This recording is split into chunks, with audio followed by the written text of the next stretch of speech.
नमस्कार। और आज फिर एक बार मैं आप सभी का मेरे चैनल कोड से मैं स्वागत करता हूं। अब गर्मी का मौसम है और जो पानी की किल्लत और उसमें भी साफ और पानी की ज़रूरत, ये सभी का हक है। जितने भी सिटीज़न हैं सभी का हक है। और गांव में हमने देखा है कि जो जिन्हें विलेज लाइफ की जानकारी है, खास करके ऐसी जगह पे जहाँ पे भीषण गर्मियाँ हैं, नॉर्थ में जाओ, साउथ में जाओ, कहीं पे भी जाओ, गर्मी के मौसम में भीषण गर्मियाँ लगभग पूरे हिंदुस्तान में हर जगह पे होती है। और उस पे पानी की किल्लत जो है वो सभी को उससे झेलना पड़ता है, उससे गुज़रना पड़ता है। और उस पानी की किल्लत में और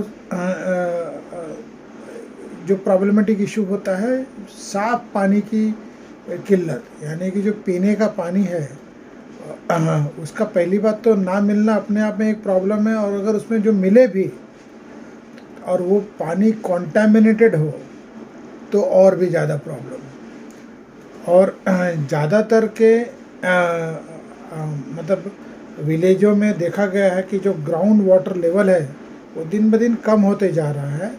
अब इसके ऊपर सरकार अपनी तरफ से जो कदम उठाना चाहिए उठा रही है या नहीं उठा रही है वो अलग मसला है, उसके बारे में बात नहीं कर रहा हूँ। लेकिन ये मसला ग्राउंड वाटर के कंटामिनेशन से जुड़ा हुआ है। और क्योंकि ये वाटर कंटामिनेशन से जुड़ा हुआ है, जो ग्राउंड वाटर कंटामिनेशन से जुड़ा हुआ है, इसलिए ये बहुत ही इम्पोर्टेंट और प्रायोरिटी इशू बन जाता है किसी भी सरकार के लिए, किसी भी अथॉरिटी के लिए। और अगर ये इशू फ्लैग किया जाए और अथॉरिटीज़ उसके ऊपर एक दो दिन नहीं, महीना नहीं, साल भर से ज़्यादा अगर उस पर बैठी रहे, उस पर कोई एप्रोप्रिएट स्टेप्स या सुचारू रूप से उस पर कोई ठोस कदम उठाने के लिए, तो फिर आप क्या कहोगे। तो ऐसा ही एक मामला जो है national green tribunal new Delhi के प्रिंसिपल बेंच के सामने आया, जो कि पंजाब के सिंगरूर ज़िले से जुड़ा हुआ है। अब ये जो मसला है, ये ओरिजिनल एप्लीकेशन जो एनजीटी में फ़ाइल होती है वो 2021 में फ़ाइल हुई थी। उसमें फिर मिसलेनियस एप्लीकेशन वगैरह निकाले गए 2022 में। इशू सिंपल सा था, सिंपल इन द सेंस जो इशू कोर्ट के सामने लाया गया था वो ये था कि सिंगरूर ज़िले में जो कुछ ट्यूबवेल्स में जो मतलब जो पानी जो आता है वो ट्यूबवेल के थ्रू या पाइपलाइन के थ्रू जो जो गांव में या खेतों में जाता है, वो ग्राउंड वाटर से ही आता है, मतलब ज़मीन के नीचे जो पानी है वहीं से आता है। तो उसमें से एक कमेटी के रिपोर्ट के अनुसार जो 5 ट्यूबवेल थे उसमें organic carbon, total organic carbon की मात्रा पाई गई। केमिकल ऑक्सीजन या बायोकेमिकल ऑक्सीजन के जो उसमें कंसंट्रेशन पाया गया। तो इस लिहाज से और भी कुछ ट्यूबवेल्स में नाइट्रेट कॉन्सेंट्रेट्स पाए गए। ये जिस चीज़ को जाहिर करते थे कि जो ग्राउंड वाटर है वो कॉन्टेमिनेट हो चुका है, जो इन ट्यूबवेल के ज़रिए उन गांव में पहुंचाया जा सकता था या पहुंचाया जाता था। ये ऐसे कुछ ट्यूबवेल की संख्या थी 5, जो रिकॉर्ड के हिसाब से जो प्रोसीडिंग्स में रिकॉर्ड पे है। तो फिर ट्रिब्यूनल ने 31 मार्च 2022 को डायरेक्शन दिया था चीफ सेक्रेटरी पंजाब को to ensure remedial action speedily to effectuate the guarantee right of the citizen for clean portable water, यानी कि जो एनजीटी है, उन्होंने चीफ सेक्रेटरी को डायरेक्शन दिया कि आप इसमें रेमेडियल स्टेप लीजिए, क्योंकि साफ़ सुथरा पानी जो है वो एक राइट है किसी भी सिटीज़न का, साफ़ सुथरा पानी पीने का। तो उस लिहाज से आप एक रेमेडियल कंप्लायंस कीजिए या स्टेप लीजिए, जो इफ़ेक्टिव रेमेडी लेने के लिए कहा गया उस डायरेक्शन के अंदर। तो उस कंप्लायंस के तहत एक स्टेटस रिपोर्ट फाइल हुआ, जिसके तहत एक मिसलेनियस एप्लीकेशन रजिस्टर्ड हुई, और उस रिपोर्ट को कंसीडर करते हुए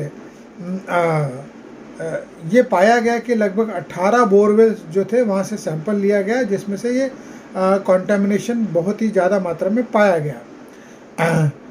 तो फिर ट्रिब्यूनल को ऐसा लगा कि ये प्रॉब्लम बहुत ही ज़्यादा सीरियस है, और उसने उस लिहाज से फिर एक इमीडिएट कंसर्न को कॉग्निजेंस लेते हुए इस चीज़ को तुरंत इसके ऊपर कोई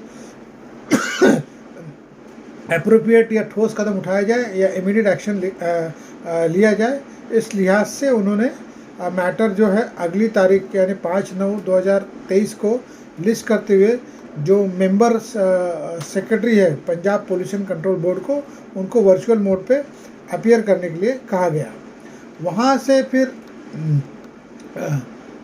ये पाया गया, जो अगली तारीख को जब मेंबर सेक्रेटरी वगैरह अपीयर हुए, उन्होंने कहा कि भाई हमने अपनी तरफ से लेटर जो है national environmental engineering research centre को भेजा है, ground water to assess the level and extent to which the groundwater and the soil contamination has occurred and suggest the remedial action plan।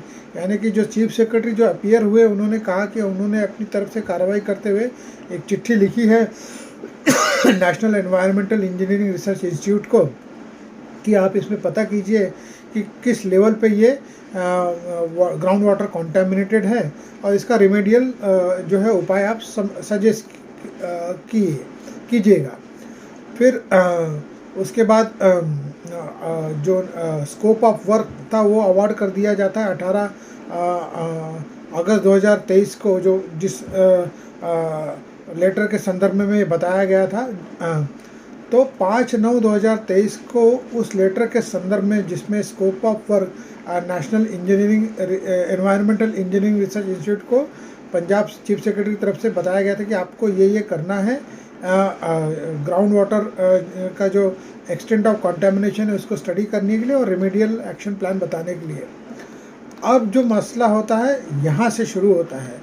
उसके बाद मैटर जो है 5 दिसंबर 2023 को लगता है, फिर 2 जनवरी 2024 को लगता है, फिर उसके बाद में 30 जनवरी 2024 को लगता है, फिर 2 और इन सब हियरिंग में फिर 21 फरवरी 2024 को लगता है। और इस सब डेट्स पे सिर्फ इसलिए डेट्स पढ़ते गए क्योंकि जो national environmental engineering research institute है, उन्होंने अपनी तरफ से कोई रिपोर्ट सबमिट नहीं की थी कि वो उनका क्या स्टडी का मैकेनिज़्म में उन्होंने क्या फाइंड आउट किया है और कितने लेवल पे कंटामिनेशन है और इसका रेमेडियल इश्यूज़ क्या है, इसको कैसे सॉर्ट आउट किया जा सकता है या इसे कैसे टैकल किया जा सकता है।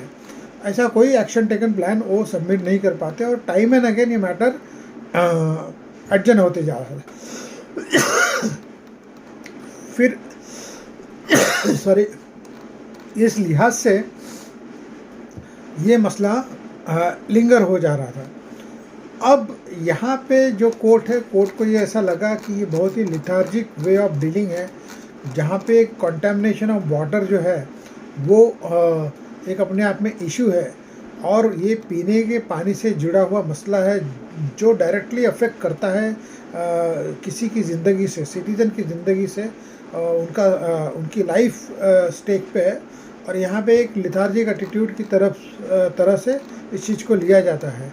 तो उस लिहाज से कोर्ट काफ़ी मतलब उसमें उन्होंने मतलब अथॉरिटीज़ को आड़े हाथ लिया और उनको इस तरह के लैकुना या लिथार्जिक एटीट्यूड से काम ना करने की हिदायत भी दी। तो मेरा कहने का मतलब ये है कि जहाँ पे आप अथॉरिटी, कोर्ट को तो पता नहीं होता, ट्रिब्यूनल को तो पता नहीं होता कि कौन से ग्राउंड वाटर में क्या कंटामिनेशन है क्या नहीं है। ये तो सरकार के एडमिनिस्ट्रेटिव लेवल पे ये सारी जानकारी होती है। ये इसके रिमीडियल रिकोर्स के लिए, इसके स्टडी के लिए अगर पहली बात तो कोर्ट में पहुंचना भी नहीं चाहिए इस तरह के मसले। लेकिन अगर पहुंचते हो कोर्ट के डायरेक्शन के बावजूद भी अगर आपको सालों साल लग जाए ये स्टडी करने के लिए कि भाई इसमें किस लेवल का कंटामिनेशन है भी कि नहीं है, इससे क्या इफ़ेक्ट है सिटीज़न की लाइफ के ऊपर, और इसका रेमेडियल क्या है, इसका उपाय क्या है, आपको और आपकी संस्था बनी उसके लिए है कि आप इस तरह की स्टडी करो और आप उपाय सुझाओ और आप उस पर बैठे हो। तो ये एक बहुत ही लिथार्जिक एटीट्यूड सा है जो मेरी समझ में एकदम मतलब यूँ कहे कि मतलब playing with the life of the citizen वाला मामला हो गया। तो इस लिहाज से ये बहुत ही इम्पोर्टेंट इशू बन जाता है। हालांकि बाद में उन्होंने रेमेडियल एक्शन प्लान वगैरह सबमिट किए, लेकिन उसकी नौबत ही क्यों आनी पड़ी जब कोर्ट को डंडा मारना पड़ा या ट्रिब्यूनल को डंडा मारना पड़ा। तो ये इशू जब हालांकि ये कुछ दिन पहले मतलब लगभग एक डेढ़ महीने पहले का इशू है, और उसके बाद में फिर उन्होंने अथॉरिटीज़ में इसने रिमेडियल ऑप्शंस क्या होने चाहिए, उपाय क्या होने चाहिए, किस तरह से इसे कम किया जाएगा, इसके ऊपर उन्होंने बाकायदा मैकेनिज्म वगैरह जो है जो सबमिट किया। ये तो ऑनगोइंग प्रोसेस होता है क्योंकि ये एक दिन में इसका निजात होना नहीं है, ये कंटिन्यूस प्रोसेस होता है, तो ये तो चलते रहेगा। लेकिन मुझे ये अचरज की बात है कि ये इस तरह के मसले को ट्रिब्यूनल में पहली बात तो आना ही नहीं चाहिए, वो आने से पहले इसको रिजॉल्व कर लेना चाहिए, क्योंकि एंड ऑफ द डे ये सिटीज़न की लाइफ से जुड़ा हुआ मसला है। लेकिन बहरहाल इस तरह से नहीं होता है तो फिर कोर्ट को उसमें कॉग्निजेंस लेना पड़ता है। तो ये मसला जब मेरी जानकारी में आया तो मैंने समझा कि आप लोगों से शेयर करूं। कंटामिनेशन ऑफ वाटर, पानी की किल्लत, पीने के पानी की किल्लत, ये इसकी इम्पोर्टेंस, उससे होने वाला इफ़ेक्ट जो सिटीज़न को है ये वही जान पाएगा, ये वही समझ पाएगा जो उस किल्लत से या उस तकलीफ़ से गुज़रा हुआ है।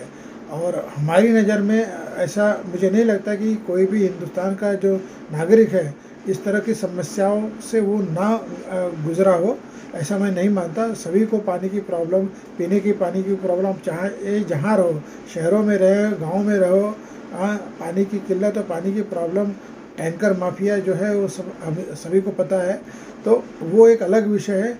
लेकिन एक ग्राउंड वाटर जो गर्मी में वैसे भी ग्राउंड वाटर लेवल कम होते जाता है, फिर उसमें से जो मिलता है पानी वो कंटामिनेटेड हो, और वो कंटामिनेटेड पानी सप्लाई भी हो रहा है धड़ल्ले से, जिस पे अथॉरिटी ब्लाइंड है, अपने सो रही है, उनको कोई फ़र्क नहीं पड़ रहा है, तो वो एक सीरियस इशू बन जाता है और सिटीज़न के लाइफ से खेलने वाली बात हो जाती है। तो मेरे लिहाज से इस तरह से नहीं होना चाहिए। अथॉरिटीज़ को तुरंत एक इमीडिएट एक्शन या इमीडिएट स्टेप लेने की ज़रूरत थी, बजाय कि कोर्ट को संज्ञान लेने की। तो जब ये मसला मेरी जानकारी में आया तो मैंने समझा कि आप लोगों से शेयर करूं। हालांकि आप लोगों को कईयों को पता भी होगा, बट बहरहाल मैंने सोचा कि मैं शेयर करूं, इस लिहाज से मैंने ये वीडियो आज बनाया। उम्मीद है आपको ये वीडियो पसंद आया हो, और मैं आपसे दरख्वास्त करूंगा कि आप मेरे चैनल को देखते रहिए, मेरे वीडियोस को देखते रहिए। और इसी के साथ मैं आज के लिए विदा चाहता हूँ। कल फिर मिलूँगा एक अलग मुद्दे के साथ और एक अलग लीगल टॉपिक के साथ। तब तक के लिए विदा, धन्यवाद, thank you, have a nice day, have a nice weekend, thank you very much.